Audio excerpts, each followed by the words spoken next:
Welcome back, friends and scoundrels. A little bit unexpected. Reaper Bones core set on 3 unboxing. Give you a little background on that. We ordered the core set, as you know, because we did part 1 and 2. But we didn't get everything, and I didn't quite realize it at first. I emailed Reaper, and they sent us all the things that we were missing, which is really cool. But, that being said, let's look at the things that we missed. Alright, got some of the fighter types up here. First up, we've got the Grave Knight. It's pretty intimidating. I like his Punisher style breastplate. Yeah, that's awesome. I'd like to see some influences. Oh, it's a Skull Club. That's what it is. He's got some funky horns too. Nice Guy Ferrari type cape. And we got a half-orc fighter. I don't know if I'm going to be able to say enough about the half-orcs in this set and how many they're offering now. But it's cool. Nice. Simple fighter. Kick some butt. The Barbarian from the Pathfinder line of figures. He's got a nice menacing hammer there. Got quite a bit of armor too. A little too much for my personal liking with the Barbarian. But Pathfinder might allow a little bit more, so maybe it's okay. He still looks pretty sweet. Another half-orc. This guy's a sorcerer. He'd make a pretty good villain. Especially with his 1980s style shoulder pads. I was also thinking he'd be pretty decent to modify into a type of shredder character. And our other Barbarian, kind of generic, but you can see a lot of influences here. A little bit of Hercules, some Conan, and maybe some Prince Adam from He-Man. Some of the don't really fit in with anything else we have here. Got the Order of the Hand, I believe it was, character. Pretty cool monk. Maybe just a general in the tavern brawler, likes to get in a fight. Could also be modified to be just about anything, really. We got the ninja here. Got a individual I'd like to encourage to play D&D.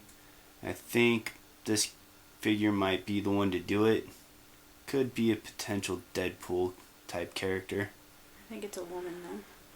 I think it's just odd armor like the other one, like the hand. Here we have one of my least favorite characters, figures other than the swords, the Red Mantis. Just kind of weird. Got a cultist, maybe a mage type here. Gonna use a couple of these, paint their cloaks different colors to use them differently. Cause nice easy cultist. And a gunslinger, cause those are apparently becoming popular. Might be able to modify it, but I don't know. Let's see. I don't think so with the hat on the back. Well, the hat's fine, it's the gun I don't like. I thought it was a dagger at first, so. And we're going to start off our Eastern influences. Got some Kenku here, little raven type people. Just a pretty general fighter, warrior type. See that Eastern influence coming through in his armor. And then we got kind of a generic ranger or rogue type maybe. Made evident by the bow and the simple sword. And the mage type character, shaman, whatever, I forget what they actually call it, but it's generic enough you could call it really about anything if you want to. Some more half-orcs. Or no, these are half-orcs. Couple of paladins. Got the Mel here. Oh, I didn't notice his lantern earlier too, or whatever that is. And a tankard of some kind of beverage. Probably ale. A drum. Drum, tankard, same difference.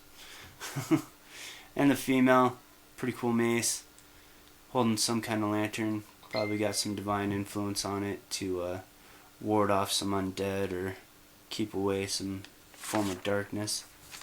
And then we have the kitsune, Japanese for fox.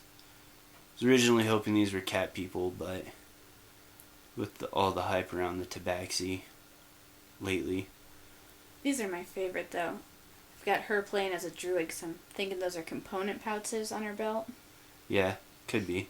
Also be a good monk or maybe a ranger. Here we got the male.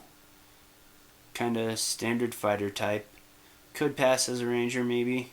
The armor is light enough that it could be painted up as leather. And the ogre squad. Got the guard here. Got quite a bit of detail on him. See some trinkets here. I particularly like the finger around his neck there. Yeah, nice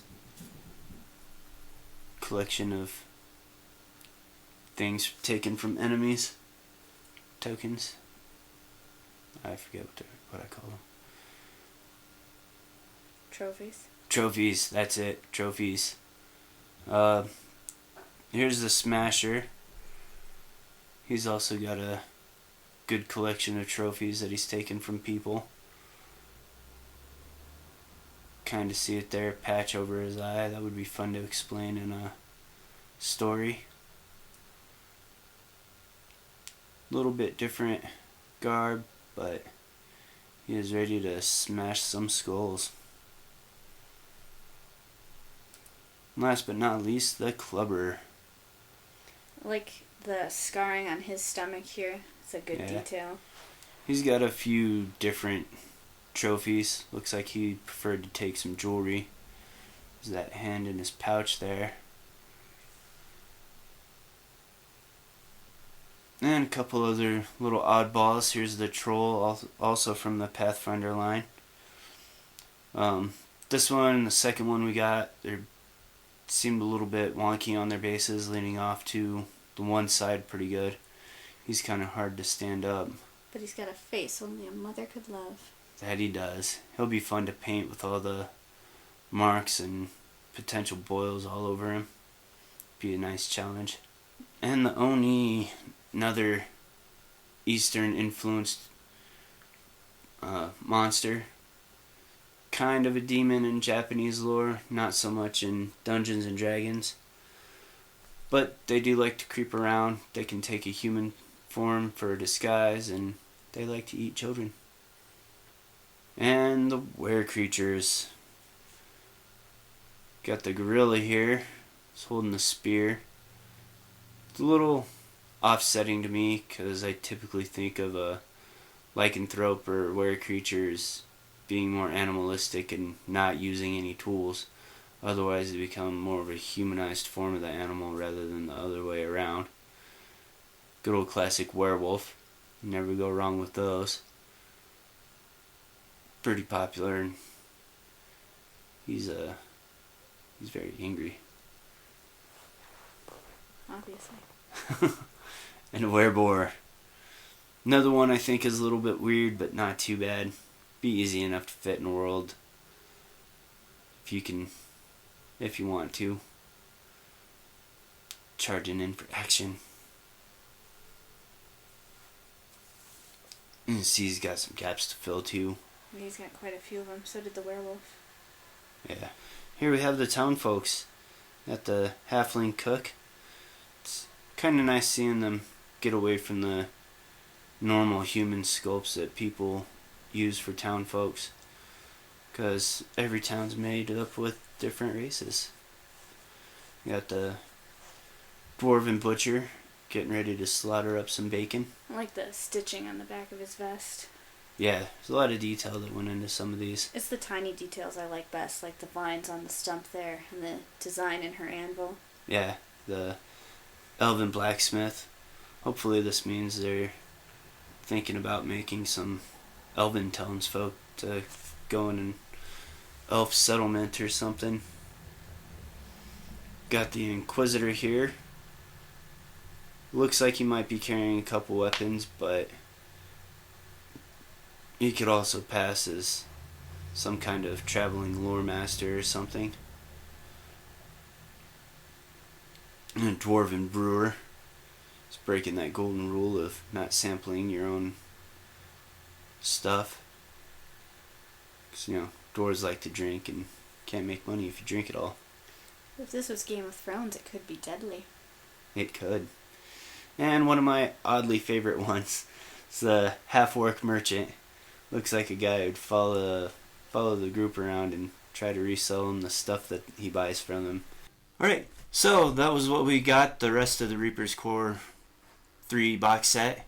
Yeah, really cool stuff. I was initially disappointed when I didn't see it in there, and I thought it was just, the initial core set without the expansions. But I was wrong after getting on their website. So, that's all we have for today. Thanks for watching. Also, like, comment, subscribe, turn on your notifications. Until next time, live to roll. Those got everywhere.